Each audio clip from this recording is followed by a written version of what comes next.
तर आता एक मोठी बातमी आहे। गुंड निलेश घायवळची बायको आणि मुलगा हे युरोपमधून परतलेले आहेत। निलेश घायवळ भारतामध्ये माघारी आलेला नाहीये। 90 दिवसांचा व्हिसा घेऊन घायवळ युरोपामध्ये गेलेला आहे। पोलीस चौकशीच्या भीतीने घायवळची पत्नी आणि मुलगा इतरत्र गायब झालेत। मात्र हे आता भारतामध्ये परतल्याची बातमी येते।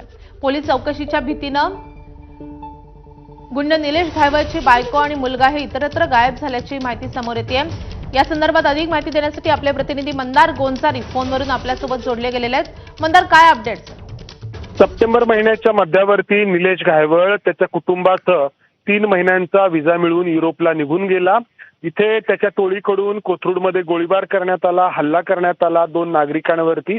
त्यानंतर पोलिसांनी मकोका कायद्याअंतर्गत त्याच्यावरती कारवाई सुरू केली। मात्र घायवळ युरोपला असल्यामुळे पोलिसांच्या कारवाईला अर्थातच फक्त औपचारिकता लाभली।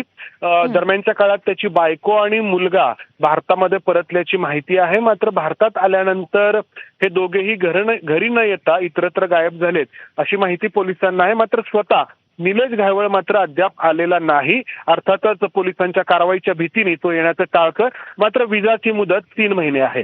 माधवी, अर्थात 3 महिन्यांनंतर किंवा त्याआधी आता घायवळ भारतामध्ये परततोय काय बघणं महत्त्वाचं असणार आहे। मंदार, धन्यवाद या सगळ्या सविस्तर अपडेटसाठी।